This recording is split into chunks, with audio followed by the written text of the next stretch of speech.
Question, Revanth Reddy సర్కార్ని ఎప్పుడు కూల్చబోతున్నారు? ఎన్నికల ముందా, ఎన్నికల తర్వాత? చూడండి, రేవంత్ రెడ్డి గారిని కూల్చాల్సిన అవసరమూ మాకు లేదు.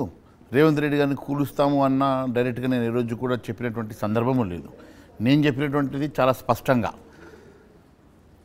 తెలంగాణ రాష్ట్రంలో 8 మంది భారతీయ జనతా పార్టీ ఎమ్మెల్యేలు నాతో టచ్లో ఉన్నారని అబద్ధపు ఆరోపణలు చేసినటువంటి కోమటిరెడ్డి వెంకరెడ్డి గారిని నేను ఒకటే విషయం చెప్పాను. ముందు మీ తమ్ముడు నీకు టచ్లో ఉన్నాడో లేదో తెలుసుకో. నీ తమ్ముడే నీతో టచ్లో లేడు. నువ్వు మా ఎమ్మెల్యేల గురించి ఎందుకు మాట్లాడుతూ ఉన్నావు? మా ఎమ్మెల్యేలు ఎవరు కూడా ప్రజల్లోకి వచ్చిన వాళ్ళు, ప్రజల మధ్య నుంచి వచ్చిన వాళ్ళు ఇట్లా పార్టీ మార్చే ఆలోచన ఎవరికి లేదు. అలాంటి ఆలోచన మా భారతీయ జనతా పార్టీ ఉండదు. మీరు అనవసరంగా ఇట్లా మాట్లాడదు. ఒకవేళ మా ఎమ్మెల్యేని టచ్ చేసి చూడు, ఈ ప్రభుత్వం మీలాగా మేము ఆలోచన చేస్తే. ఎందుకంటే ఈరోజు ఇదే రేవంత్ రెడ్డి గారు పీసీసీ అధ్యక్షుడిగా ఉన్నప్పుడు వేరే పార్టీల నుంచి ఎమ్మెల్యేలు రాజీనామా చేయకుండా మీరు పార్టీలు మారుస్తే చెప్పులతో కొట్టమన్నారు కదా. మరి అదే రేవంత్ రెడ్డి గారు ఈరోజు ఇతర పార్టీల నుంచి ఎమ్మెల్యేలు తెచ్చుకొని నేను బలోపేతం అవుతున్నానని చెప్తా ఉన్నారు కదా. మరి రాజీనామా చేయించకుండా, మరి భారతీయ జనతా పార్టీ చరిత్ర ఎప్పుడైనా కూడా భారతీయ జనతా పార్టీ ఎమ్మెల్యే ఎవరైనా మా పార్టీలోకి వస్తే రాజీనామా చేయించి మేము ఎన్నికలకు వెళ్ళినటువంటి చరిత్ర మాకున్నది. జరగలేదా? తెలంగాణ రాష్ట్రం గురించి నేను మాట్లాడుతున్నాను. తెలంగాణ రాష్ట్రంలో గతంలో ఈటల రాజేందర్ గారు వచ్చినప్పుడు ఈటల రాజేందర్ గారిని రాజీనామా చేయించి ఎన్నికలకు పంపించినాం. అదే మాదిరిగా కోమటిరెడ్డి రాజగోపాల్ రెడ్డి గారు వచ్చినా మేము ఆయన రాజీనామా చేయించి ఎన్నికల బరిలోకి పంపించాము. మేమేం చెప్పామంటే, మేము మీలాగా ఆలోచన చేస్తే, మీలాగా మీరు అన్నట్టు డోర్లు ఓపెన్ చేస్తే, గేట్లు ఓపెన్ చేస్తే మీ ప్రభుత్వంకు ఉన్నది 64 మాత్రమే. ఐదుగురు ఎమ్మెల్యేలు వెళ్ళిపోతే మీ ప్రభుత్వం కూలిపోతుంది అన్న ఉద్దేశంతో నేను మీలాగా మేము కూడా ఆలోచన చేస్తే మీ ప్రభుత్వం కూలిపోతున్న సంగతి నేను ఆ సందర్భంగా మాట్లాడడం వాస్తవం.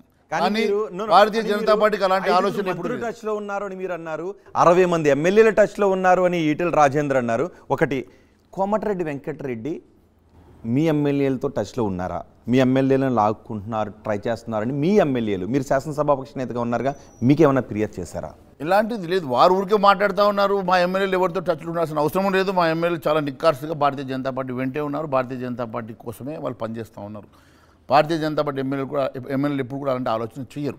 నేను అదే విషయం తెలియజేస్తా ఉన్నాను. మీరు అనవసరంగా ఒక మంత్రిగా ఉండే ఈ రకమైనటువంటి స్టేట్మెంట్ ఇవ్వడం మంచి పద్ధతి కాదు.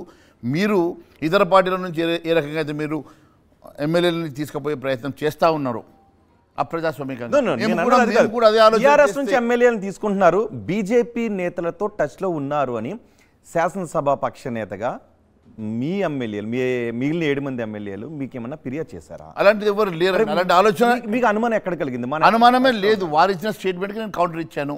వారు ఇచ్చిన స్టేట్మెంట్కి మాత్రమే ఎమ్మెల్యేలను ఏమన్నారు? ఈటెల రాజేంద్ర ఏమన్నారు? బీఆర్ఎస్ ఎమ్మెల్యేలు మాతో టచ్లో ఉన్నారని అన్నారా? బీఆర్ఎస్ కాదండి, అదే బీజేపీ ఎమ్మెల్యేలు టచ్లో ఉన్నారని అన్నారా? ఎవరు? కోమటిరెడ్డి వెంకటరెడ్డి. కోమటిరెడ్డి వెంకటరెడ్డి గారు ఒక స్టేట్మెంట్ ఇచ్చారు. 8 మంది ఎమ్మెల్యేలు నాతో టచ్లో ఉన్నారు. 8 మంది పూర్తి 8 మంది ఎమ్మెల్యేలు మాతో టచ్లో ఉన్నారని అబద్ధపు మాటలు చెప్తే, ఇలాంటి ఒక మంత్రిగా ఉండి ఈ రకమైనటువంటి స్టేట్మెంట్ ఇవ్వడం మంచి పద్ధతి కాదు. మీ రకంగా మేము ఆలోచన చేస్తే, మీ రకంగా మేము గేట్లు ఓపెన్ చేస్తే మీ ప్రభుత్వం కూలిపోతుందని చెప్పాను. నేను ఈరోజు కూడా చెప్తా ఉన్నాను. ఇప్పుడు వాళ్ళలాగా ఇప్పుడు వాళ్ళు గేట్లు ఓపెన్ చేస్తే రేపు 2/3 ఎమ్మెల్యేస్ అంతా కూడా భారతీయ బీఎస్పీకి అదేంది బీఆర్ఎస్కి వెళ్ళి మా వైపు వచ్చేస్తారు. మేము గేట్లు ఓపెన్ చేస్తే ఇంకా అక్కడ ఎవరు మిగిలరు అన్నారు కదా. మరి గేట్లు ఓపెన్ చేసి, పాటకు ఓపెన్ చేసి, అన్ని ఓపెన్ చేసారు. మరి ఎందుకు పోకపోయి? ఒకరిద్దరు పాపం పెద్ద మనుషులు రిటైర్మెంట్ బెనిఫిట్స్ కోసం పోతే మాకు కేకే గారు లాంటి వాళ్ళు, లేకుంటే పాపం శ్రీరావు లాంటి కంపెన్షనరీ గ్రౌండ్లో బిడ్డకు సీట్ వస్తుందనో ఒకరిద్దరు వెళ్ళి ఉండొచ్చు. కానీ ఎవరైనా ఇప్పుడు గేట్లు ఓపెన్ చేస్తే ఎందుకు పోకపోయి? ఇష్యూ అది కాదండి. నువ్వు గేట్ ఓపెన్ చేసినావా, నువ్వు పాఠకులు ఓపెన్ చేసినావా, నీ క్రెడిబిలిటీ కూడా ఇంపార్టెంట్. ఇలా ముఖ్యమంత్రిగా నువ్వు మాట్లాడేటువంటి మాటలు, నేను గేట్ ఓపెన్ చేస్తాను, నేను అప్రజాస్వామ్యంగా ఎవరైనా ఎత్తుకపోతానని చెప్పి మీరు అయితే మాట్లాడుతూ ఉన్నారో అది మంచి పద్ధతి కాదు అని నేను చెప్పాను. అంటే రేవంత్ రెడ్డి క్రెడిబిలిటీ లేదని మీరు అంటున్నారా? రేవంత్ రెడ్డి క్రెడిబిలిటీ ఉంటే రావాలి కదండి. క్రెడిబిలిటీ ఉంటే నువ్వే అన్నావు గేట్ ఓపెన్ చేస్తే ఏ పాటలో ఒక్కరు కూడా ఉండరని నేను చెప్పావు కదా. మరి గేట్లు ఓపెన్ చేస్తే, పాటకు ఓపెన్ చేస్తే, అన్ని ఓపెన్ చేస్తున్నావు. మరి రేవంత్ రెడ్డి బీఆర్ఎస్ గురించి, అంటే కాంగ్రెస్ నేతలు బీఆర్ఎస్ గురించి మాట్లాడారు. బీజేపీ ఎమ్మెల్యేలతో టచ్లో ఉన్నారనే సంకేతాలు మీకు, మళ్ళీ అదే క్వశ్చన్ ఎందుకు అడుగుతుందంటే, సంకేతాలు మీకు ఉన్నాయా? లేకపోతే అలాంటి ఆలోచన భారతీయ జనతా పార్టీ ఎమ్మెల్యేలు ముట్టుకున్నారు. భయం లేనప్పుడు 48 గంటల్లో కూల్ చేస్తామని ఎందుకు అన్నారు? 5 మంత్రులు నాతో టచ్లో ఉన్నారు. కోమటిరెడ్డి వెంకటరెడ్డి కూడా మాతో టచ్లో ఉన్నారు. కోమటిరెడ్డి వెంకటరెడ్డికి షిండే బాధ్యతలు అప్పగిద్దామని అనుకుంటే నమ్మకం లేక మేము అప్పగించలేదు, మిగిలిన 4 ఎవరినో చూస్ చేసుకుంటాను మీరేగా అన్నారు. మేము ఇస్తామని చెప్పలేదు, ఆయన చేయడానికి సిద్ధంగా ఉన్నాం. మేము నమ్మకం లేదు, అలాంటి పాత్ర ఇవ్వమని చెప్తా ఉన్నాం. కోమటిరెడ్డి వెంకటరెడ్డి బీజేపీతో టచ్లో ఉన్నారా? ఎస్, 5 అడిగారా షిండే పాత్ర పోషిస్తానని? మాతోటి చాలా మంది టచ్లో ఉన్నారు. చాలామంది మా దగ్గరకు వచ్చి భారతీయ జనతా పార్టీ ఇప్పుడు ఒకవైపు టీఆర్ఎస్ని చూశారు, టీఆర్ఎస్ పూర్తిగా వైఫల్యం చెందింది. మరోవైపు ఈరోజు కాంగ్రెస్ పార్టీని చూస్తా ఉన్నారు, కాంగ్రెస్ పార్టీ మహేశ్వరరెడ్డి గారు నేను అడిగిన క్వశ్చన్ అది కాదు, నేను అడిగిన క్వశ్చన్ అది కాదు, స్ట్రైట్గా అడుగుతున్నాను. ఆల్టర్నేటివ్ పార్టీ కాంగ్రెస్ నేతలు అన్నారు కాబట్టి మేము కూడా ఓపెన్ చేస్తే కాంగ్రెస్ నేతలు మా దాంట్లోకి రావడం టచ్లో ఉన్నారు అన్న ఉద్దేశంతో అన్నాను, కోల్చాలని ఉద్దేశం లేదు అని మీరు అంటున్నారు. కానీ మీరు మాట్లాడిన వీడియోలో 5 మంత్రులు మాతో టచ్లో ఉన్నారు, అందులో ఒకరు కోమటిరెడ్డి వెంకటరెడ్డి అని మీరు స్పష్టంగా మాట్లాడారు. షిండే బాధ్యతలు కోమటిరెడ్డి వెంకటరెడ్డికి అప్పగిద్దామని అనుకుంటే నమ్మకం లేక మీకు ఆ బాధ్యత అప్పగించలేదు అని కూడా అన్నారు. అంటే ఆలోచన చేశారు షిండే బాధ్యతలు కాంగ్రెస్లో ఒక మంత్రికి అప్పగిద్దామని, రైట్? లేదండి, షిండే బాధ్యతలు నేను చేయడానికి సిద్ధంగా ఉన్నాను. వారన్నా మాకు వారి మీద నమ్మకం లేదన్నారా? కోమటిరెడ్డి వెంకటరెడ్డి అన్నారా షిండేలా నేను వారి లోపల ఏం మాట్లాడినో ఇప్పుడు చెప్పాల్సినటువంటి అవసరం నాకు లేదు. సమయం వచ్చినప్పుడు అన్ని బయటకు వస్తాయి. ఇది సమయం కాదా? సమయం వచ్చినప్పుడు చెప్తాము. ఇప్పుడు ప్రస్తుతం వారు ఎవరెవరిని కలిసి వచ్చారు, ఎవరెవరు ఢిల్లీకి వెళ్ళి వచ్చారు, ఎవరెవరు ఏం మాట్లాడుతూ ఉన్నారు, అన్ని విషయాలు సమయం వచ్చినప్పుడు నేను చెప్తాను. కానీ ఇప్పుడు ఒక విషయం నేను చాలా స్పష్టంగా చెప్తా ఉన్నాను. ఈరోజు టీఆర్ఎస్ ఫెయిల్యూర్ అయిపోయిన తర్వాత ఒకవైపు కాంగ్రెస్ కూడా పూర్తిగా వైఫల్యం చెందుతున్నటువంటి సందర్భంగా ఈ రాష్ట్రంలో ఆల్టర్నేటివ్గా భారతీయ జనతా పార్టీ మాత్రమే ఈ రాష్ట్రంలో ఆల్టర్నేటివ్ పార్టీగా ఎదుగుతున్నటువంటి సందర్భంగా భారతీయ జనతా పార్టీ వైపే చూస్తాం. ఓకే, భారతీయ జనతా పార్టీ పుంజుకుంటుందని అంటున్నారు. పుంజుకుంటున్నటువంటి సందర్భం కనిపిస్తుంది. మొన్న అసెంబ్లీ ఎన్నికల్లో కూడా 8 మంది శాసనసభ్యులను గెలుచుకుంది. నేను అంటుంది అది కాదు, 5 మంది కాంగ్రెస్ ఎమ్మెల్యేలు, మంత్రులు, 60 మంది ఎమ్మెల్యేలు, 5 మంత్రులు మీతో టచ్లో ఉన్నారా? కోమటిరెడ్డి వెంకటరెడ్డి ఒకడు, మిగిలిన 4 ఎవరు?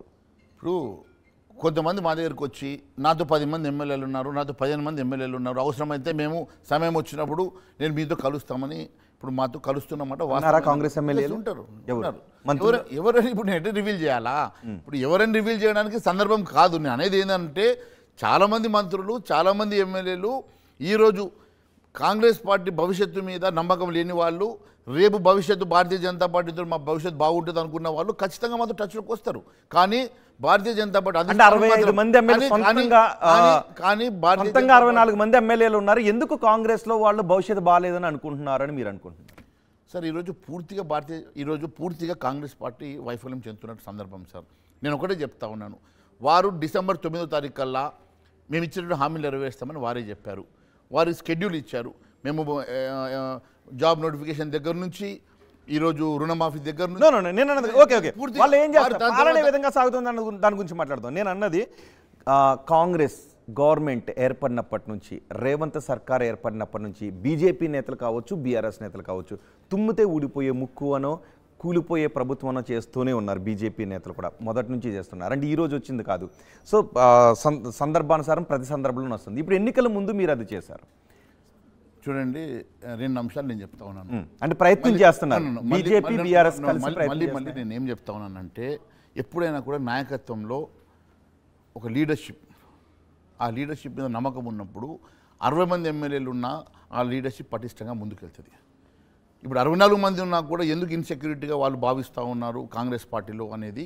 ఎందుకంటే ఒకటి క్రెడిబిలిటీ అని ఎందుకనంటే, ఆ రోజు గతంలో వైఎస్ రాజశేఖర రెడ్డి మొదటి సంతకం పెడతాంటే మొదటి సంతకం పెట్టాడు. కానీ ఈరోజు ఫస్ట్ డిసెంబర్ 9 అన్నారు, తర్వాత 1 మంత్ అన్నారు, తర్వాత 100 రోజులు అన్నారు. ఈరోజు 115 రోజులైనా కూడా ఇచ్చినటువంటి ఏ కార్యక్రమం, ఏ ఒక్క సంక్షేమ కార్యక్రమం కానీ వారు నెరవేర్చలేని పరిస్థితులు ఒకవైపు ఉంటే, రాష్ట్ర ఆర్థిక పరిస్థితి